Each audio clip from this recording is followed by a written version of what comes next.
اور تمام لوگوں کی, تمام اسٹیک ہولڈرز کی اس کے اندر جو کنٹریبیوشن تھی اس کی وجہ سے یہ ممکن ہو سکا ہے.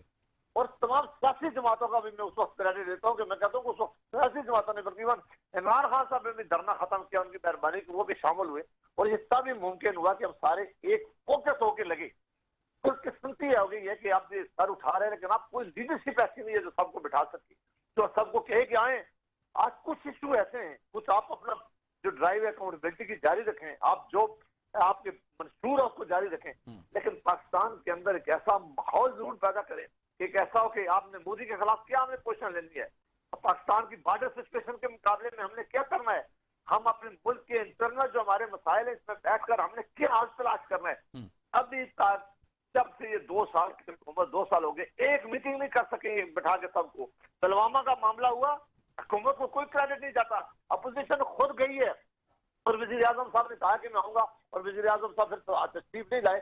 اس کے باوجود بھی ساری اپوزیشن نے سپورٹ کیا, انہوں نے کہا کہ معاملہ پاکستان کی سالمیت کا ہے, پاکستان کے وقار کا ہے, پاکستان کی عزت کی ہے, اس لیے ہم ہر صورت ساتھ دیں گے. اور ہم نے ساتھ دیا, جوائنٹ سیشن ہوا تو ہم نے ساتھ دیا. ابھی بھی کوئی مشکل وقت آئے گا, اللہ کے فضل سے ہم سب سے زیادہ آگے ہوں گے. بالکل سر, اس چیز کو تو اس میں تو کوئی دو رائے ہے نہیں سر. ایک بات مسئلہ کیا ہے؟ مسئلہ یہ ہے کہ اس وقت پاکستان سب سے ڈیوائیڈڈ ہے, سب سے زیادہ ڈویژن اس وقت پاکستان کے اندر ہے, سیاسی ڈویژن کمزور ہے پاکستان اندر سے. لوگوں کو پتا ہے کہ ہم ایک دوسرے کو گرانے میں لگے ہوئے ہیں, ایک دوسرے کو مارنے میں لگے ہوئے ہیں. ٹھیک ہے, کسی نے کرپشن کیا اسے مت چھوڑیں, کسی نے پاکستان لوٹا ہے اس کو لٹکائیں, کسی نے اور کوئی کام کیا, یہ اداروں کا کام ہے, ادارے کریں. حکومتیں یہ کام نہیں کرتی ہوتی ہے, حکومتیں یہ کام اداروں کو کرنے دیتی ہے. خود ملک میں ایک بہتر ماحول بنا کر ساری قوم اور حکومت رائٹ سر, اس وقت سیاسی لیڈرشپ کو اکٹھا کر کے اس معاملے کو آگے لے جاتی ہے. جب سے یہ حکومت آئی ہے میں نے آج تک نیشنل ایکشن پلان کے اوپر ایک دفعہ نہ کوئی میٹنگ ہوئی ہے, نہ اس پہ کوئی عمل. رائٹ, اس کے اوپر بات کر لیتے ہیں سر, اس کے اوپر بات کر لیتے ہیں. اور اس وقت جو سچویشن ہے سر, بڑی ایک تو پینڈیمک کی وجہ سے, کووڈ کی وجہ سے ہم ایک چیلنج کا سامنا ہے, اس کے ساتھ ساتھ اگر یہ اس طرح کے واقعات جو ہو رہے ہیں, سیکیورٹی جو تھریٹس ہیں وہ بھی ایک بڑا چیلنج ہے ہمارے لیے. چودھری منظور صاحب بہت شکریہ سر, آپ نے ہمیں جوائن کیا ہے. سینیٹر نعمان وزیر صاحب کی ہوپس ہو کہ آپ نے گفتگو سنی ہوگی, جاوید عباسی صاحب کی آپ گفتگو سن رہے ہیں. میں نہیں سن سکا. اچھا جی, میں اس چیز کے اوپر بات کرنا چاہتا ہوں سر کہ الٹیمیٹلی اس وقت جو security forces, law enforcement agencies کے اوپر حملے اور دیگر چیزیں جو ہو رہی ہیں, اس وقت جاوید عباسی صاحب کا یہ پوائنٹ آف ویو ہے کہ اس وقت ہم انٹرنلی ڈیوائیڈڈ ہیں, اور کرنٹ جو گورنمنٹ ہے, نیشنل ایکشن پلان اور اس طرح کی جو چیزیں جو پہلے تھیں, اس وقت کوئی بھی ایسا سٹیپ یا موو گورنمنٹ نے نہیں لیا جس سے ہم اپنی انٹرنل سیکیورٹی تھریٹ یا ان چیزوں کو مقابلہ کرنے کے لیے تمام پولیٹیکل پارٹیز ایک پیج پر اور ایک پلیٹ فارم پر آ جائیں. نہیں دیکھیں, یہ جو میں دیکھ رہا تھا, یہ جو اختر جان مینگل صاحب کے مطالبات میں سے ایک مطالبہ یہ تھا کہ آپ نیشنل ایکشن پلان پہ عمل درآمد کریں, تو وہ اس کا تو کوئی وجود ہی نہیں ہے. کہاں پہ وجود ہے نیشنل ایکشن پلان کا؟ وہی ساری چیزیں ہو رہی ہیں, وہی آپ ان کو لیٹیچیوڈ دے رہے ہیں, جتنی بھی آرگنائزیشنز ہیں ساری ان کو, اور سبھی وہ ویسے ہی کر رہی ہیں جیسے اس سے پہلے کر لی تھی, نام بدل کے پھر وہ کام شروع کر دیتی ہے. نمبر 1. نمبر 2, دیکھیں یہ بھی ایک پولیٹیکلی, اب اس کے 2 طریقے ہیں اس کو کرنے کے. ایک ہے کہ آپ فورسز کے ذریعے کچل دیں ہر چیز کو اور امن قائم کر دیں, وہ کوئی دیر پا امن نہیں ہوتا, ہم نے دیکھا ہے بڑی جگہ پہ تجربے کر کے. دوسرا ہوتا ہے کہ آپ پولیٹیکلی نیگوشیٹڈ سیٹلمنٹ کی طرف بڑھیں, اس کے لیے آپ کو بیٹھنا پڑے گا. مثلا جب پاکستان پیپلز پارٹی آئی تھی 2008 کے اندر, تو بلوچستان کی ساری پارٹیاں بائیکاٹ کر گئی تھی الیکشن کا. ہمارے سامنے سب سے بڑا چیلنج یہ تھا کہ ہم نے ان کو قومی دھارے میں واپس لے کر آنا ہے. اور مجھے یاد ہے آصف زرداری صاحب نے کہا تھا کہ اگر میں ان کو واپس لے آیا تو میں سمجھوں گا میں کامیاب ہوں, اگر میں نہ لے کر آیا تو پھر میری 18ویں ترمیم, آغاز حقوق بلوچستان, NFC ایوارڈ اور ان سے معافی مانگنا, سب کچھ بیکار جائے گا. انہوں نے, آپ کو یاد ہوگا کہ انہوں نے سارے بلوچستان سے معافی مانگی تھی جو کچھ زیادتیاں ہوئی تھی. تو ہم سے پہلے آپ دیکھ سکتے ہیں آج لوگ جو مرضی کہیں, جتنی مرضی بڑھ کے مارے, حالت یہ تھی کہ ہماری فورسز جو تھی وہ وردی میں گھوم نہیں سکتی تھی شہروں کے اندر, وہ آفسز میں جا کر وردی پہنتی تھی. تو سر آج جو دوبارہ سے جو واقعات ہو رہے ہیں, ٹھیک ہے کوئی بہت زیادہ نہیں ہے لیکن تھوڑے تھوڑے جو سامنے آ رہے ہیں, آپ کے نزدیک اس کے کیا ایلیمنٹس ہو سکتے ہیں, کیا اس کی مہلکات؟ دونوں کو علیحدہ کر لیں. ان دو جو انسیڈنٹس ہیں، ایک ہیں سندھ کے اندر جو ہوئے ہیں جی ہاں اور ایک یہ جو ہیں ہمارے فاٹا کے اندر ہے. فاٹا کے اندر تو ابھی چل رہا ہے سلسلہ بھی، جو ہمیں کہا گیا تھا کہ مکمل پیس وہ خود بھی کہتے ہیں کہ نہیں ہے.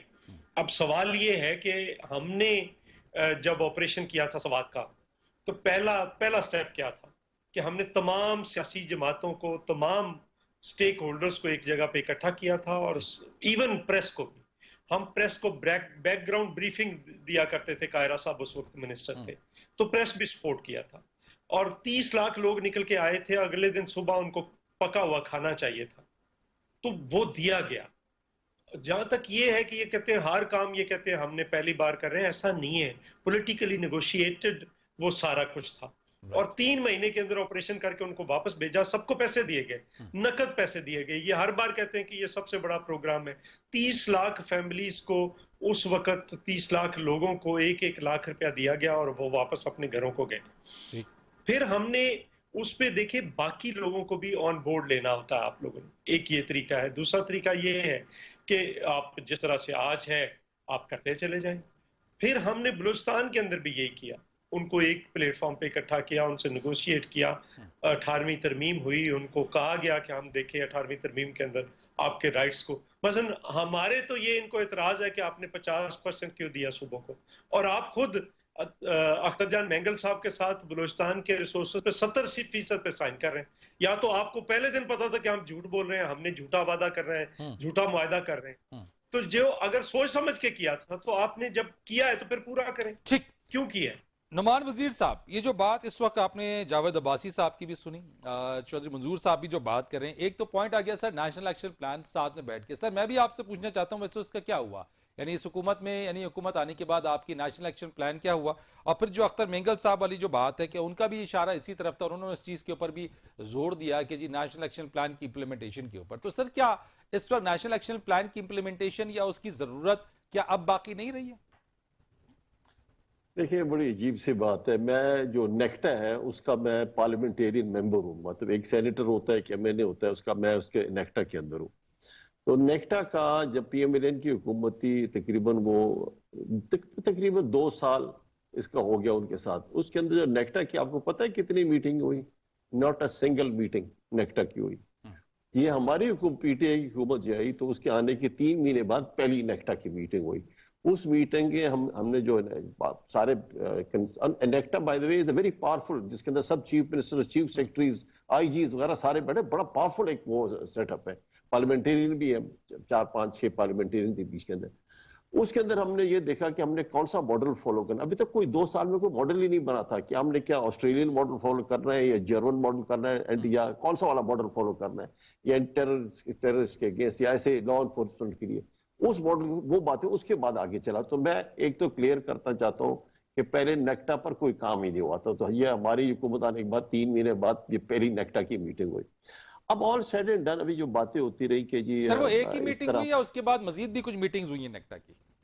اس کے بعد بھی 2-3 میٹنگیں میں نے خود نہیں اٹینڈ کی کیونکہ میں کچھ اور میرا مسئلہ تھا، لیکن اس کے بعد ہوا، اس سارا سیٹ اپ چینج ہو گیا. اس کے بعد میٹنگیں ہو رہی ہیں. آئی ڈونٹ نو، میں اٹینڈ نہیں کی میں نے کیونکہ میں اتنا اس میں وہ نہیں رہا تھا. لیکن اس کے بعد سیکنڈ چیز آتی ہے کہ جی یہ جو آپ جو بات کرتے ہیں کہ یہ پولیٹیکلی سب کو لے کر چل، میں نہیں سمجھ آ رہا پولیٹیکلی لے کر کیا چل رہا تھا. ایک ٹیررسٹ تو ٹیررسٹ ہے، اس پر یہ تو نہیں ہے کہ لوگوں کو واپس بھیجنا ہے، اپنے علاقے سے ڈسپلیس پرسنز ہیں واپس بھیجنا، ان کو پیسہ دینا. یہاں تو ایسی کوئی بات نہیں ہے. یہ جو جیسے چودھری منور صاحب نے صحیح کہا، کراچی کا ایک ڈفرنٹ کچھ اور کیس ہے، یا کے پی کے میں کچھ اور، یا فاٹا میں جو ایک اور مسئلہ ہے. یہ کوئی اپیرنٹلی کوئی ڈفرنٹ گروپس ہیں اس کے اندر. لیکن اسی کو دیکھتے ہوئے جو کیا فوج نے کیا فینسنگ شروع کرنی، شہری میں کسی سیاسی حکومت کو اسے کریڈٹ نہیں دیتا ہوں، فوج نے فینسنگ شروع کری. فینسنگ پر بھی لوگوں کوئی ایسی پولیٹیکل پارٹیز ہمارے ساتھ بیٹھے پارلیمنٹ کے اندر جو فینسنگ پر بھی آبجیکٹ کرتے ہیں. فینسنگ کیوں کرتے ہیں؟ فینسنگ کچھ حد تک ہو گئی ہے، بہت بڑا بارڈر ہے، 2600-2700 کلومیٹر لمبا بارڈر ہے. اس کو فینس کرنا آسان کام نہیں. جو کریٹیکل ایریاز اس کو فینس کر رہے ہیں، اس کو فینس کریں. فینسنگ کرنے سے یہ چیزیں رکیں گی. تو فینسنگ ہو گیا، فوج کر رہی ہے، باقی ان کو پکڑنا، فوج پکڑ رہی ہے، ہماری سارے پارلیمنٹری سپورٹ ہے. لیکن میں پھر اس پوائنٹ پر آتا ہوں جو میں 2 کولیگز میرے ساتھ یہاں. لیکن جاوید عباسی صاحب کہتے ہیں کہ ڈیوائیڈ اس وقت بہت ہے ہمارے درمیان، ہم پولیٹیکلی بہت ڈیوائیڈ ہو چکے ہیں. ایگریڈ ڈیوائیڈ ہے. لیکن ورک اگینسٹ ایک کرنل کے خلاف ایکشن لینا یا ٹیررسٹ کے خلاف ایکشن لینا میرے خیال میں کوئی ڈیوائیڈ نہیں ہے. وہ بھی یہ چاہیں گے, سب چاہیں گے, ان کو they should be accounted for, ان کو پکڑنا چاہیے. میں جو بات پھر سے کہتا ہوں, جو ابھی ہم نے پارلیمنٹیرینز کو کیا کرنا ہے, جو اتنے ٹیررسٹ پکڑے جاتے ہیں اور پھر وہ بیل پر نکل جاتے ہیں, اس کے خلاف مل کر ساری پارٹی سے بیٹھ کر لیجسلیشن کرنی ہے. ٹھیک ہے, اس کی لیجسلیشن کے لیے اگر آپ اے پی سی کے جو کریں, پارلیمنٹ کا ایک فورم اویلیبل ہے, جاوید عباسی صاحب تو ہمارے اس کی چیئرمین ہے اس کمیٹی کے, لا کمیٹی کے, ان کو چاہیے انیشیٹو لیں, کسی نے روکا نہیں, لیٹ دی انیشیٹو بھی from P M L N, یہ انیشیٹو لیں, یہ کریں, یہ لا پر بھی زیادہ ہم میرے سے بہت بہتر سب سے بہت زیادہ سمجھتے ہوں گے, یہ انیشیٹو لے کر ایسی چیز کریں ملک کے مفاد کی. چلیں دیٹس گریٹ سر, ایک کمرشل بریک میں نے لینی ہے, بریک کے بعد آتے ہیں اس کے اوپر مزید بات کرتے ہیں. جو ایک سجیشنز دی گئی ہیں نعمان وزیر صاحب کی جانب سے, بالکل ٹھیک ہے, اس سجیشن سے, اور تمام پولیٹیکل پارٹیز, کسی کو بھی اس میں دو رائے نہیں ہونی چاہیے. اور جہاں تک ٹیررسٹ اور دہشت گردوں کی سزاؤں کا معاملہ, کوئی بھی جماعت یا کوئی بھی محب وطن یہاں پہ پاکستانی اس چیز سے بالکل بھی ڈینائی نہیں کرتا اور نہ کرے گا کہ ان کو سزائیں نہیں ہونی چاہیے. اور اس کے لیے جو پروسیکیوشن ہے اس کے قوانین کو مزید مضبوط ہونا چاہیے. کمرشل بریک لیتے ہیں ذرا سا, بریک کے بعد آئیں گے تو کووڈ-19 کے اوپر ذرا بات کرتے ہیں ذرا, کہ ایک طرف یہ چیلنج, دوسری طرف ایک بہت بڑا چیلنج ہے ہمارے اوپر, اور بہت زیادہ ہیلتھ کیئر سسٹم, ہیلتھ کے معاملے کے اوپر ہم کس طریقے سے گورنمنٹ اس کو ڈیل کر رہی ہے, کس طرح سے ٹیک اپ کر رہی ہے. ایک کمرشل بریک کے بعد.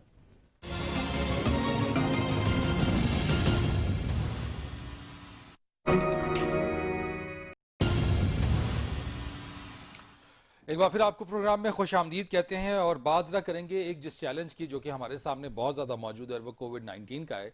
چودھری منظور صاحب, اس سلسلے کے اندر جو اس وقت ہم دیکھ رہے ہیں کہ سندھ اور پنجاب میں کم و بیش فگرز آگے پیچھے ہی ہیں, لیکن اس ساری صورتحال کے اندر جو آج بھی ظفر مرزا صاحب کی پریس کانفرنس ہوئی, اور جس میں جس خطرے کا اور اندیشے کا اظہار کیا گیا کہ کم و بیش جو ہے وہ جولائی کے جو آخر کے جو 2 ہفتے ہوں گے وہ بڑا ہمارے لیے پیک ہوگا, ایسی سچویشن کے اندر جو اقدامات ہیں یا جو چیزیں ہیں, جو چیلنج ہمارے سامنے ہیں, آپ سمجھیں کہ اس چیلنج کو ہم بخوبی اس طرح سے نمٹنے کی صلاحیت رکھتے ہیں, یا اس طریقے سے حکومت نمٹ رہی ہے, چاہے وہ آپ کی حکومت سندھ میں ہو یا پھر وفاقی حکومت ہو؟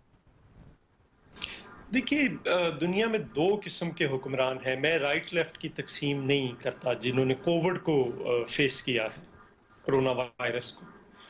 ایک ہے وہ جنہوں نے ہیومن پہلو کے, انسانی پہلو کو سامنے رکھا ہے, اور دوسرے وہ ہیں جنہوں نے معاشی پہلو کو سامنے رکھا ہے. جنہوں نے معاشی پہلو کو سامنے رکھا ہے ان کے لیے میں ٹرم یوز کرتا ہوں ٹرمپین سکول آف تھاٹ جو ہے, وہ سارے کے سارے, جس میں ٹرمپ خود ہیں, جس میں برازیل کے صدر ہیں, جس میں برطانیہ کے وزیر اعظم ہیں, جس میں فرانس کے صدر ہیں, جس میں اٹلی کے وزیر اعظم ہیں, سویڈن کے وزیر اعظم ہیں. ہمارے ہاں دیکھیں تو مودی اور عمران خان ہیں. یہ سارے اسی سکول آف تھاٹ کے لوگ ہیں.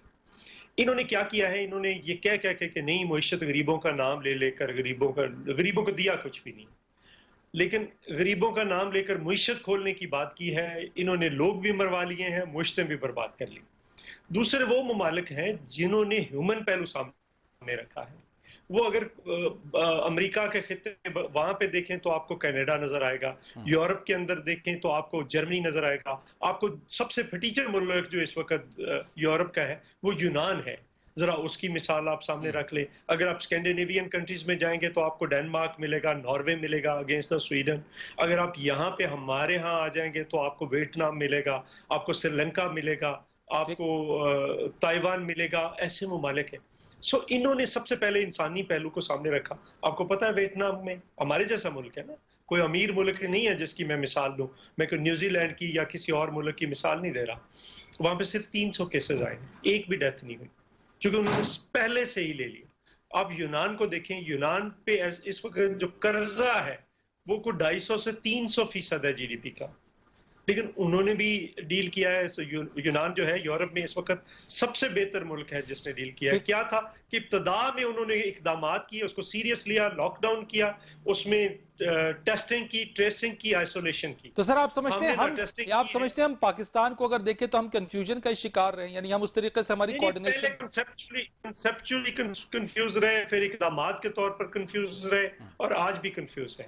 اس کنفیوزڈ پالیسی نے کوئی کام نہیں کرنے دیا اس ملک کا. اگر ایک ملک کا چیف ایگزیکٹو کہے کہ میں لاک ڈاؤن کے خلاف ہوں, کو کسی کے باپ کی ہمت ہے لاک ڈاؤن کر لے؟ ہو نہیں سکتا. جاوید عباسی صاحب, کیا آپ بھی یہ سمجھتے ہیں کہ ہماری پالیسی کنفیوزڈ پالیسی رہی ہے, ہماری کوارڈینیشن ایک دوسرے کے ساتھ خاص طور کے اوپر صوبے وفاق ان تمام چیزوں کے اوپر جو ہم نے اس وقت تک کی سچویشن اس دیکھی. کو چھوڑ دیتے ہیں, اس کو چھوڑ دیں, آپ کے پی کو لے لیں, آپ پنجاب کو لے لیں, کے پی کی مورٹیلٹی ریٹ سب سے زیادہ ہے, اس کا مطلب ٹیسٹ نہیں ہو رہے وہاں پہ. جاوید عباسی صاحب. دیکھیں میں سمجھتا ہوں کہ ہونا تو یہ چاہیے تھا کہ جب یہ چائنا میں تھا ہمیں بڑا وقت مل گیا تھا, ہمیں پتہ چل گیا تھا کہ وہ ہمارے ساری دنیا کو اپنی ڈبیٹ میں لے رہی ہے. اس وقت بھی ہمیں چاہیے تھا کہ اس وقت بھی ہم یہاں پاکستان کے اندر بیٹھ کر ایک منصوبہ بندی کرتے, اور منصوبہ بندی تبھی کامیاب ہوتی کہ تمام اسٹیک ہولڈرز کو بٹھا کے کوئی پالیسی بناتے, اس میں صوبے بھی شامل ہوتے, ایجنسیز بھی شامل ہوتی. نہیں سر, وہ اس کے لیے تو این سی او سی ہے نا, نیشنل کمانڈ سینٹر جو اس وقت ہے, وہ اس کے اندر تو وہ تمام چیف منسٹر تمام اسٹیک ہولڈرز تو ایک جگہ بیٹھے ہیں نا سر. نہیں, اس کی کوئی پوزیشن کبھی نہیں ہوئی. اس سے نہیں پوزیشن ہے کہ پرائم منسٹر پاکستان نے پہلے دن سے شروع دن سے انہوں نے اس لاک ڈاؤن کے اوپر ایک نئی سیاست شروع کر دی. صاف لاک ڈاؤن ہونا چاہیے, لاک ڈاؤن ہونا چاہیے, نہیں ہونا چاہیے. ابھی تک وہ لاک ڈاؤن کو آپ کو بتایا ہوا ہے. تو سر ہمارے یہاں معیشت کا بھی تو سلسلہ ہے نا سر, معیشت ہے ہمارے یہاں, جو عام روزگار لوگ جو کمانے والے لوگ ہیں سر, وہ بھی تو سامنے تھے. دیکھیں میرے بھائی, اس میں کوئی شک نہیں, اس میں کوئی شک نہیں کہ جو ڈیلی بیسز کے مسائل تھے, جو ٹریڈرز کے مسائل تھے, بزنس مین کے مسائل تھے, جو کام کرنے والے لوگوں کے مسائل ہیں, یہ بالکل آپ ٹھیک کہتے ہیں. ہم انہیں یہ کہہ رہے تھے کہ آپ نے جو لاک ڈاؤن رکھا ہوا ہے مہربانی کریں اسے عید تک نہ کھولیں. اگر عید کے اوپر آپ کھول دیں گے تو سب سے زیادہ لوگ شاپنگ عید پہ کرتے ہیں. اگر آپ مساجد آخری 2 ہفتے میں کھول دیں گے تو سب سے زیادہ لوگ اس طرف جائیں گے. آپ جب تک عید نہیں گزرتی اس وقت تک نہ کھولیں. اگر آپ نے کھول دیا تو یہ اتنا وہ پھیل جائے گا کہ جو ہم سنبھال نہیں سکیں گے. اور دوسرا, جب آپ کا کھولیں اور ایس او پی کو جو ہے وہ پوری طرح میں ڈرامٹ کروائیں. بدقسمتی ہو گئی ہے کہ یہاں پورے پاکستان میں پرائم منسٹر صاحب بار بار جب یہ بات کرتے تھے تو لوگوں نے سمجھا کہ شاید اب کورونا سے ہم بچ گئے ہیں, اس وقت سے ہو کے گزر گیا ہے, ہمیں ایس او پی کا عمل کرنے کی ضرورت نہیں ہے. اور وہ جو لوگ شاپنگ کے لیے گزرے اور آخری 2 ہفتے مساجد کی طرف گئے, وہ اس کا آج جو ماحول ہے وہ آپ دیکھ رہے ہیں. آپ یہ سمجھتے ہیں کہ اگر عید تک لاک ڈاؤن مکمل برقرار رکھا جاتا ہے تو آج یہ جس خطرے کا اشارہ ڈاکٹر ظفر مرزا صاحب کر رہے ہیں, آج یہ خطرہ ہمارے سر پر نہ منڈلاتا؟ اور سب بات ہم نہیں, اس سے پہلے ایک محسوس یہ کہہ رہے تھے کہ مہربانی کریں کہ ہمارے اسپتال سنبھال ہی نہیں سکیں گے, ہماری وہ کیپیسٹی نہیں ہے, ہمارے پاس وینٹیلیٹر نہیں ہے. ایسا نہ ہو کہ ساری قوم کسی ایسی بند گلی میں پڑ جائے, پھر نہ آپ کی اکانومی ٹھیک رہے گی, نہ غریب ٹھیک رہے گا, سب کچھ خراب ہو جائے گا. تو مہربانی کر کے اس کو عید تک لے جائیں. پھر آہستہ آہستہ وہ سیکٹر کھولے جو بہت ضروری ہے. پورے پاکستان کو نہ کھولے, پورے پاکستان کی ٹرانسپورٹ نہ کھولے. ہاں, جب انفیکشن کا ریٹ کم ہوگا, اموات کم ہوں گے, پھر آپ کھولنا شروع کریں. دنیا نے تجربہ کیا ہے. ہمارے یہاں جب یہ اموات کم تھی, انفیکشن کم تھا, تو ملک کو لاک ڈاؤن میں رکھا. کیوں انفیکشن تیز ہوئی ہے, اموات تیز ہوئی ہے, سارا پاکستان کھول دیا گیا ہے, کئی ایسو پر عمل درآمد نہیں ہو رہا. اور آپ یہ نتیجہ دیکھ رہے ہیں کہ آپ پاکستان کے بڑے کسی شہر میں کوئی نہ اسپتال میں بیڈ مل رہا ہے. چلیں, آپ کی اس بات کو ذرا سینیٹر نعمان وزیر صاحب کی طرف لے کے آتے ہیں. سینیٹر صاحب, یہ جو بات اس وقت ہے بیسیکلی کیوں, یعنی ایک جو بات سمجھ میں بہت زیادہ جو آ رہی ہے وہ یہی ہے کہ کنفیوژن ہے. کنفیوژن بھی ہے, مس انڈرسٹینڈنگز بھی ہیں, ایک دوسرے کے ساتھ کوآپریشن بھی نہیں ہے. ہم نے دیکھا سندھ وفاق آپس میں ایک دوسرے کے اوپر جو ہے وہ وار آف ورڈز میں بھی جو ہے وہ انگیج رہے ہیں, اور ابھی بھی یہ وار آف ورڈز ہوتی رہتی ہے. تو اس ساری سچویشن کے اندر کیوں عوام میں یہ کانسیپٹ آ گیا, یا یہ ایک تاثر پایا جا رہا ہے کہ گورنمنٹ کنفیوز ہے, وہ ایک درست طریقے سے فیصلہ ہم کر نہیں پا رہے ہیں کہ ادھر we should go towards complete lockdown, a swift lockdown اور ا اسمارٹ لاک ڈاؤن. دیکھیں, آپ جو بات کہہ رہے ہیں یہ کنفیوزڈ کی تو بات میں نہیں اگری کرتا آپ کے ساتھ, کیونکہ یہ روزانہ این سی او سی میں سارے چیف منسٹر بیٹھ کر سب ایک بات پر اتفاق کر کر آگے چل رہے ہیں. تو دیر از نو کنفیوژن, دیر از ایگریمنٹ. لیکن سیاست اس طرف بے شک ہو رہی ہے کہ آپ ادھر جا کے این سی او سی میں ایک بات کرتے ہیں, پیچھے جا کر پھر آپ اس کے خلاف, باقی آپ کی پارٹی والے اس کے اگینسٹ بولنا شروع کر دیتے ہیں. ایک تو یہ بات ہے آپ کو. دوسرا, میں آپ کو جب ابھی بات ہو رہی تھی کینیڈا اور نیوزی لینڈ کی بات ہو رہی تھی, فگرز کلیئر ہونی چاہیے, ڈیٹا جب آپ بولیں ٹھیک ہونا چاہیے. کینیڈا میں 1,01,019 کیسز ہوئے ہیں اور 8,000 ڈیتھ ہوئی ہے. نیوزی لینڈ میں آپ نے کہا کوئی ڈیتھ نہیں ہے, نیوزی لینڈ میں 22 لوگوں کی ڈیتھ ہوئی ہے. اور کیسز مطلب ٹھیک ہے 2,000 یا 2,000 کیسز. سر وہ ویتنام کی ایگزامپل دے رہے تھے چودھری منظور صاحب. اور میں نیوزی لینڈ کو آپ کو کیا چیز بتاتا ہوں. نیوزی لینڈ کی آپ کی پاپولیشن اب کیا ہے, 5 ملین.